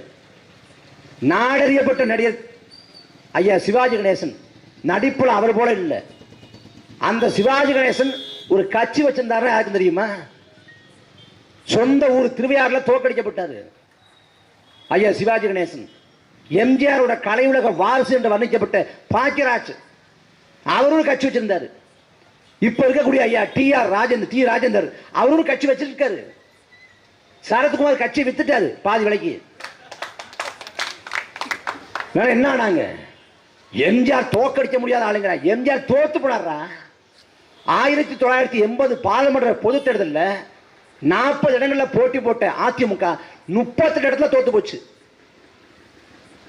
ஏன்னா அன்னைக்கு பொருளாதாரத்தை வந்து அளவுகளா வச்சு வகுப்பாரி பிரதிநிதித்துவத்தை கொடுக்க முயற்சி பண்ண போது மக்கள் எதிர்ப்பு வந்து தோத்து போனார். தோத்து போன பிறகு இடஒதுக்கீட்டோட அளவை வந்து வகுப்பறை பிரதிநிதித்துவத்தோட அளவை வந்து 31 விழுக்காட்டுல 50 விழுக்காடு உயர்த்து 50 விழுக்காடு உயர்த்துறது. அதே போல 1986 நகராட்சி தேர்தலில் அதிமுக தோத்து போய் எம்ஜிஆர் முதலமைச்சர் பதவியை ராஜா பண்றதா அறிவிக்கிறது. சக தலைவர்கள் எல்லாம் சமாதானப்படுத்தி அவரை முதலமைச்சரை தொடர வைக்கிறாங்க. எம்ஜிஆரே தண்ணி குடிச்சிருக்காரு, தண்ணி இருக்காரு. இது எதுவுமே தெரியாம நாங்க எம்ஜிஆர் போல ஆயிடுவோம். எம்ஜிஆர் திரைப்படங்கள் நல்லவர், மாற்று கருத்து இல்லை, நல்லவர் நடிப்பார். ஆனா நிஜத்துல எம்ஜிஆர் கொடுத்த ஆட்சி எப்படிப்பட்டது? அவர் பாட்டு படிக்கார். எம்ஜிஆர் திரைப்படத்தில் தரை மீது பிறக்க வைத்தான், தண்ணீரில் மிதக்க வைத்தான் அப்படின்னு மீனவரை பத்தி பாட்டு. ஆனா அவர் ஆட்சி காலத்தில் மீனவர் மேல துப்பாக்கி சூடு. கடவுள் என்னும் முதலாளி கண்டெடுத்த தொழிலாளி விவசாயின்னு பாட்டு. ஆனா அவர் ஆட்சி காலத்தில் விவசாயிகள் மேல துப்பாக்கி சூடு. தாய் இல்லாமல் நான் இல்லை அப்படின்னு ஒரு பாட்டு. ஆனா தாயின் மேல பண்ண சத்தியத்தை மீறி மதுபான கடையை திறந்தார் எம்ஜிஆர். எம்ஜிஆர் ஆட்சி ஒரு கொடுங்கோல் ஆட்சி. நினைக்கிறது போல அப்படி கட்டுற ஆட்சி அப்படிலாம் இல்லை. கருணாநிதியோட ஊழல் தானாது சர்க்காரியே கமிஷன் அமைக்கப்பட்டு தெரியும். அதே போல எம்ஜிஆர் ஆட்சியோட ஊழல் தாழாது ரே கமிஷன் அப்படின்னு ஊழலுக்காக கமிஷன் அமைக்கப்பட்டது. எம்ஜிஆர் வரலாற்று பேசினா தனி வரலாறு போகும். அவளை செய்திருக்குது. எதுவுமே தெரியாம எம்ஜிஆர் ஆட்சி கொடுத்தாரு. நான் எம்ஜிஆர் போல வருவேன். கனவு காண வேண்டியதுதான். 2018ஆம் ஆண்டு ரஜினிகாந்த் மேல உள்ள கால் புணர்ச்சியால கமலஹாசன் கட்சி கொடுத்தாரு. மக்கள் நீதி மையம்னு ஒரு விளக்க தூக்கிட்டு இருந்தாரு. அந்த விளக்கு அணைஞ்சிருச்சு. இப்ப 2 ஆண்டாயிடுச்சு. கமலஹாசன் எங்க இருக்காரு? கட்சியும் இல்லை, குச்சியும் இல்லை, ஒரு ஆள் இருக்கிறார். 2019 போட்டி போட்டாரு. 4 விழுக்காடு வாக்களை கொடுத்தாங்க. 2021 வந்து அவர் ஒரு அணி அமைக்கிறார். அணியை வச்சு போட்டி போடுறாரு. அப்ப சரத்குமார் வந்து கமலஹாசனோட கூட்டணி வைக்கிறார். அண்ணன் சரத்குமாருக்கு 40 சீட்டை கொடுத்துட்டாரு. சரத்குமார் பதவிட்டாரு. நாங்க போய் உள்ள இடத்துக்கு 2 இடத்த திரும்ப கொடுத்துட்டாரு. யாரு கமலஹாசன் வீட்டுக்கு போகாதீங்க, வீட்டுக்கு போறவங்க காப்பி தரது இல்லையா, சீட்டு தான் தர்றாங்களான்ட்டாங்க. அந்த 21 என்ன பண்ண தெரியாம வந்தவன் போனவங்க சீட்டை வாரி கொடுத்து தோல்வி, படுதோல்வி கமலஹாசன் 21. அதுக்கு பிறகு 24 இது கதைக்காகாதுன்னு கமலஹாசன் வந்து திமுக போயிட்டார். ஏங்க தேர்தல் நிக்கலன்னா நான் நிக்கிறேங்கிறார். நீ இங்க நிக்காத போய் நடுத்துல நின்று வேண்டியதான். அவர் கடைசியா கண்டு உணர்ந்தவர் கடைசியா சொன்னாரு, வாக்காள வேற ரசிக வேறன்னாரு. கமலஹாசனுக்கு உணர்ந்தது விஜய்க்கும் தெரிய வரும். 26 தாவேக்காவால யாருக்கு சாதாரணம் கேட்கிறேன்? யாருக்கும் இல்லை, விஜய்க்கு தான். அதனால விஜய் ரசிகர்கள்லாம் ஒன்றும் கவலைப்பட தேவையில்லை. 70வது படம், 70வது படம், 80வது படம் வரைக்கும் வரும். பார்த்து மகிழ் தான். அந்த கட்சியில் நான் ஒன்னே ஒன்று கேட்கிறேன். இப்போ என்னன்னா தமிழக வெற்றி கழகத்துக்கு நான் ஓட்டு போற முடிவெடுத்து வச்சுக்க, ஓட்டு போடு. ஒன்னே ஒன்று நினைச்சுக்க, அந்த கட்சி ஆட்சிக்கு வந்து கற்பனை பண்ணிக்க. அந்த கற்பனையில தமிழ்நாட்டோட நிதித்துறை அமைச்சர் புஷி ஆனந்த் 82,000 இவ்வளவு பட்ஜெட் போடுவார். இந்த பக்கம் ஆதரிச்சுனா அவர் கல்வித்துறை அமைச்சர். தமிழ்நாடு எப்படி இருக்குன்னு பாருங்க. செல்லூர் ராஜு மனித புரிதா தெரிவார். அப்படிப்பட்ட கட்சிக்கு திமுக வர்றப்ப கோட்பாடு இருந்துச்சு, கொள்கை இருந்துச்சு. அவன் கால போகல சீரழிஞ்சு போயிட்டான். ஆனா இவன் சீரழிஞ்சதான் வர்றான். அது ஒரு கட்சி. திரைப்படத்தை எல்லாம் பண்ணுவாரு. ஏன்டா போராட்ட காலத்துக்கு வரல அப்படின்னு கேட்டா, விஜய் வந்தாருன்னா டிராபிக் ஜாம் ஆயிரும். இந்த கத்தி படத்துல தண்ணீர் குழாயில உட்காந்துக்கிட்டு 3 நாள் தண்ணி விடாம பண்ணீங்களே, அதெல்லாம் அது படத்துல. படம் வேற, நிஜம் வேற இல்ல. அதுதான் சொல்றோம். எல்லா சாகசங்களையும் எல்லா சாதனைகளையும் படத்துக்குள்ள பண்ண முடியும், நிஜத்துல பண்ண முடியாது. யாரோ எழுதி கொடுத்த வசனம் அதை அதை மனப்பாடம் பண்ணி ஒப்பிக்கலாம். இப்ப யாரோ எழுதி கொடுத்த வசனத்தை மனப்பாடம் பண்ணி ஒப்பிச்சுட்டு இருக்காரு. மக்களுக்கு என்ன பண்ணணும்னு உள்ளத்துல இருக்கணும். மக்களை பத்தி கனவு இருக்கணும். கனவு இருந்த தலைவர் இருந்தாங்க நிலத்துல. காமராசருங்கிற பெருந்தலைவன் எந்த திரைப்படத்தில் நடிச்சாரு? ஆனா அவர் ஆட்சியில் செஞ்ச சாதனையை யாராலையும் முறியடிக்க முடியல. 60 ஆண்டு காலம், ஏறக்குறைய 60 ஆண்டு கால திராவிட ஆட்சி, கருணாநிதி ஆட்சி வேணும், ஜெயலலிதா ஆட்சி வேணும், யாரும் கேட்கல. ஆனா காமராசர் ஆட்சி வேணுமே கேட்கிறேன். ஏன்னா அந்த தலைவனுக்கு நோக்கம் முடிச்சுங்க. அன்னைக்கு தமிழ்நாட்டோட பட்ஜெட் 40 கோடி தான், வெறும் 40 கோடி தான். ஆனா அதை கொண்டு தமிழ்நாடு முழுக்க பள்ளிக்கூடங்களை கட்டுறாரு, சோறு போடுறாரு, அணைகளை கட்டுறாரு, பாசனத்தை உருவாக்குறாரு. அதே போல தமிழ்நாடு முழுக்க உட்கட்டுமானத்தை உருவாக்குறாரு. தமிழ்நாட்டில் ஏற்பட்ட மாற்றம், வளர்ச்சி எல்லாம் காமராசர் நிகழ்த்தியது. அந்த தலைவர் நிகழ்த்தினது தான். பாரதி பாடுறான், அன்னச்சத்திரம் 1000 கட்டலும், ஆலயங்கள் 16 நாட்டலும், பின்வரும் தர்மங்கள் யாவும் பெயர் பெற்று விளங்க செய்வது அங்க ஒரு ஏழைக்கு எழுத்து வைத்திலேங்கிற. நீ அன்னச்சத்திரம் 1000 கட்டி எவ்வளவு சோறு போட்டாலும் சரி, எவ்வளவு கோயில் கட்டி என்ன பண்ணாலும் சரி, அதுல பெரிய புண்ணியம் இல்லடா. ஏழைக்கு எழுத்தறிவித்தல் தான் புண்ணியம்ங்கிறது. அந்த புண்ணியத்தை செஞ்ச தலைவன் காமராசர். வயிற்றுக்கு சோழல் வேண்டும், இங்கு வாழும் மக்களுக்கு பயிற்று பல தந்து இந்த பாறை உயர்த்திட வேண்டும். அதே பாரதி அதே போல வயிற்றுக்கு சோறு போட்டு நமக்கு கல்வி தந்தான் அந்த தலைவன். அவனுக்கு உயர்ந்த லட்சியம், உயர்ந்த நோக்கம். விளம்பரத்துக்காக செய்யல, வாக்குக்காக செய்யல, வருங்கால தமிழ் தலைமுறைக்காக, சந்ததிக்காக செஞ்சான். அந்த தலைவன் வாழ்ந்த வாழ்க்கை என்ன? நாம கற்பனை கூட செய்து பார்க்க முடியாத எளிமையான வாழ்க்கையை வாழ்ந்தாரு. கற்பனை கூட பண்ணி பார்க்க முடியாது. மழையா வெள்ளமா வேட்டியை மடிச்சு கட்டிக்கிட்டு கடத்துக்கு போனாரு. மக்களை பார்த்தாரு, மக்களோட மக்களா இருந்தாரு. ஆனா இவர்கள் இன்றைக்கு இருக்கக்கூடிய ஆட்சியாளர்கள் முழுக்க முழுக்க வாக்கரசியலை மையப்படுத்தி நகர்றான். உன்கிட்ட எப்படி வாக்கை திருடலாம், அபகரிக்கலாம் நினைக்கிறேன். உன் வாழ்க்கையை பற்றியோ, இந்த சமூக மேம்பாடு பற்றியோ, இந்த இனத்தின் பாதுகாப்பான நலவாழ்வு பற்றியோ எந்த கவலையும் இல்லை. இவங்களை எல்லாம் அப்புறப்படுத்தணும், தூர தள்ளணும். கவியரசு கண்ணதாசன் பிறந்தவர் காமராசரை காலத்தின் கடைசி கருணையினர். காலம் ஒரு முறை கடைசியாக கருணையற்றிருக்கிறது. அதே போல வரலாற்றின் கடைசி வாய்ப்பு நாம் தமிழக கட்சி. கடைசி வாய்ப்பு. 1000 ஆண்டுகளாக அதிகாரமற்று உலகம் முழுக்க அகதியாக, கூலியாக, தென்னாப்பிரிக்காவின் வைரச் சுரங்கங்கள்ல, மலேசியாவின் ரப்பர் தோட்டங்கள்ல, இலங்கையின் தேயிலை தோட்டங்கள்ல, மொரிஷியஸின் கரும்பு தோட்டங்கள்ல உலகம் முழுக்க கூலியாக, அகதியாக நிற்கிற தமிழன் அதிகாரத்தை பெற கடைசி வாய்ப்பு நாம் தமிழக கட்சி. இந்த வரலாற்று வாய்ப்பை விட்டுவிட்டோம் என்றால் இந்த இனம் வரலாற்றில் தடம் தெரியாம அழிக்கப்படும்.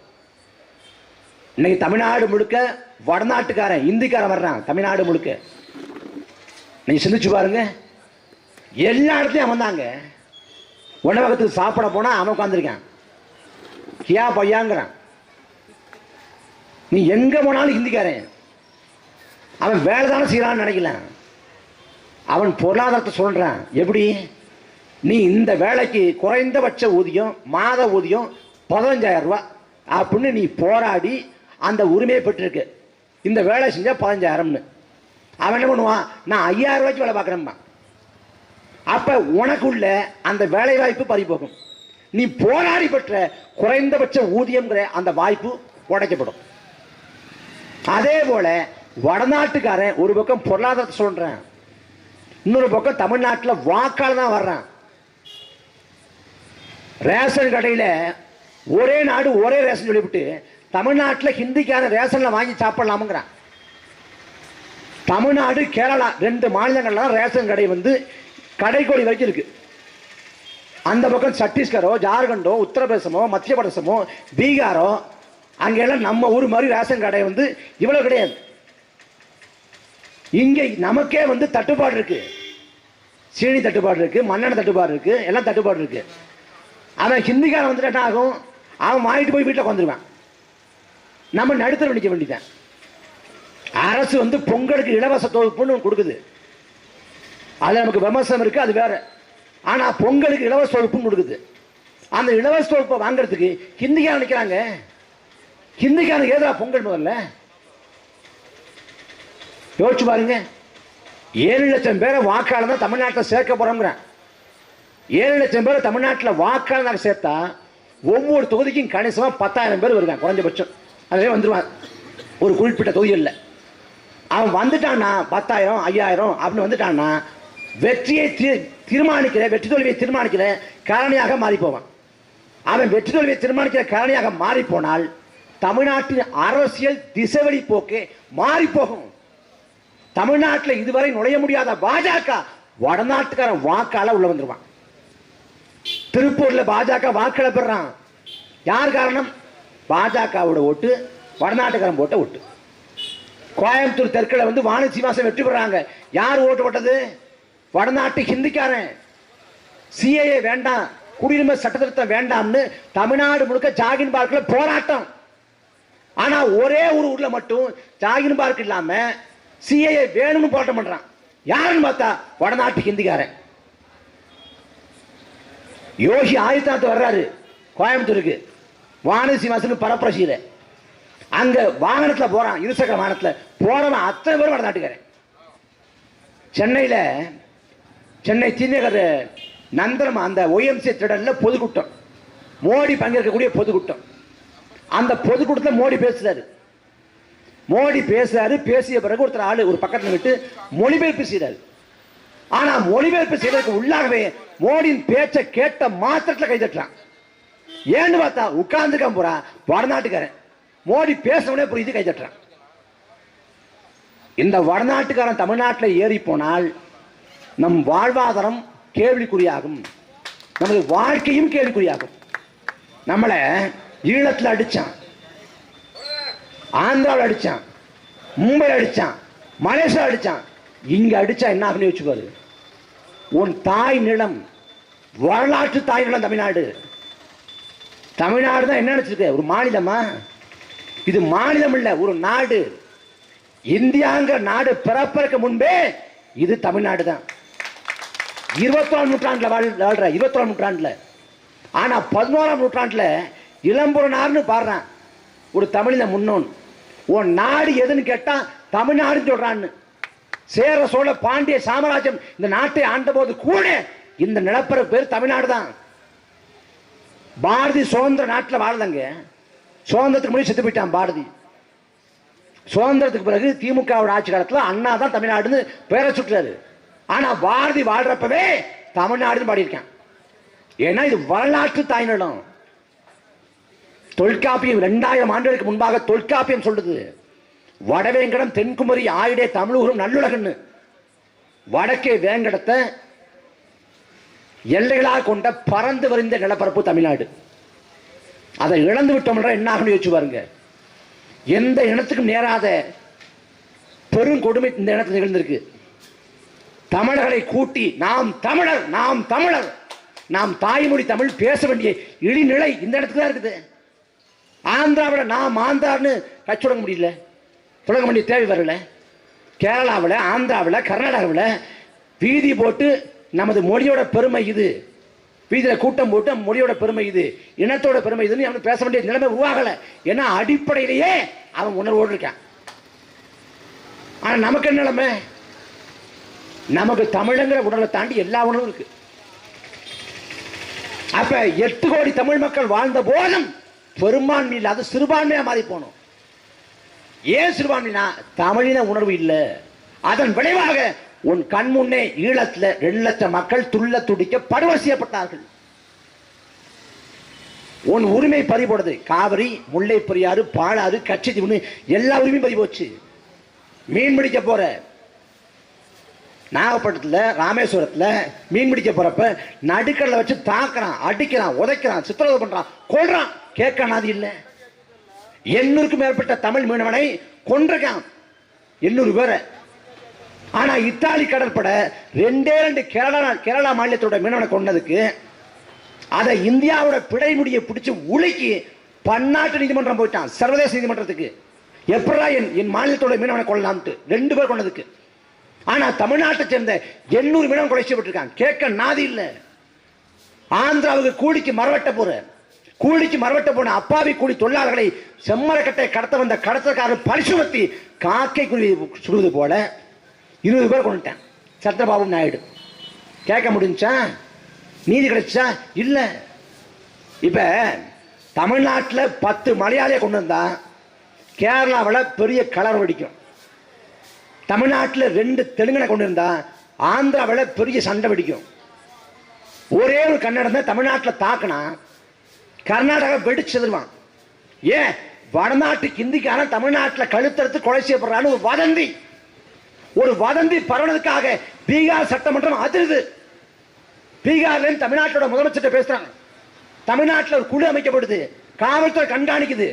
பீகார் மக்களுக்கு தமிழ்நாட்டில் பாதுகாப்பு உறுதி செய்யப்படும் அப்படின்னு அறிவிக்கப்படுது. பீகாரை சேர்ந்தவன் கொலை செய்யப்படுறான், கழுத்தறுத்து கொலை செய்யப்படுறாங்கிற வதந்திக்கு பீகார் சட்டமன்றம் அவ்வளவு அதிர்வு ஏற்படுத்துது, அவ்வளவு முக்கியத்துவம் தர்றான். ஆனா தமிழ்நாட்டை சேர்ந்த 20 தமிழர்கள் ஆந்திரா காட்டுக்குள்ள அநியாயமா பழி சுமத்தி கொலை செய்யப்பட்ட போது தமிழ்நாட்டில் எழுந்த எதிர்ப்பு என்ன, அதிர்வு என்ன? ஒண்ணுமில்ல. ஏன்னா உன் அரசே உன்னை கொள்ளும். இதே தூத்துக்குடியில கொன்னா 15 பேரை உன்னால கேட்க முடியல. இந்த அரசு, இந்த அதிகாரம் உனக்கானது இல்லை. அதை உணர்ந்து தெளிஞ்சு நீ விடுபட்டாலுடைய இந்த இனத்துக்கு விடிவு இல்லை. நாம 2009 லட்சக்கணக்கான தமிழர்களை பறி கொடுத்தோம். ஒரு இன அழிவை, இனப்படுகொலை சந்திச்சோம். நம்மை போலவே யூத இன மக்கள், வரலாற்றை படிங்க. யூத இன மக்கள் அவன் ஹிட்லரோட நாதி படையால ஒரு இனப்படுகொலைக்கு, இனப்பேரழிவுக்கு ஆட்படுத்தப்பட்டான். 10 லட்சம் யூதர்கள் கொலை செய்யப்பட்டான். உலகம் முழுக்க யூத இன மக்கள் சிதறி ஓடி போனான். அந்த வீழ்த்தப்பட்ட யூதன் ஒவ்வொரு யூதனை பார்க்கிறப்ப வரும் ஆண்டுல நமக்கான நாட்டில் சந்திப்போம்னு சூடு வச்சான், ஊதுமணி எடுத்தான். கடைசியில் அவனுக்கு நாட்டை உருவாக்கினான், இஸ்ரேல். அது அபகரிப்பு, ஆக்கிரமிப்பு, அநியாயம், அது வேற. ஆனா அவன் ஒற்றுமையா இருந்து எந்த நூற்றாண்டுல வீழ்த்தப்பட்டானோ அதே நூற்றாண்டுல யூதன் எழுந்துட்டான். நாம் வீழ்த்தப்பட்டிருக்கோம், எழணுமா வேண்டாமா? எழணும்னா ஒரே வாய்ப்பு நாம் தமிழக கட்சி தான். நாம் தமிழக கட்சிங்கிறது ஏதோ தமிழ்நாட்டில் இருக்குது. இங்க மெய் இந்த ஊர்ல இருக்குது, மெய்ஞானபுரம் இந்த ஊர்ல இருக்குது, அந்த பக்கம் வள்ளியூர்ல இருக்கு, திருநெல்வேலியில் இருக்குது, தூத்துக்குள்ள இருக்கு. அப்படி இல்லை. உலகத்தில் தமிழர் வேறு பிறப்பி வாழக்கூடிய எல்லா ஊர்லையும் நாம் தமிழக கட்சி இருக்கு. நாம் தமிழக கட்சி பிரான்ஸ் இருக்கு, நாம் தமிழக கட்சி ஆஸ்திரேலியா, நாம் தமிழக கட்சி கனடா, அரபு நாடுகளில் நாம் தமிழக கட்சி இருக்கு.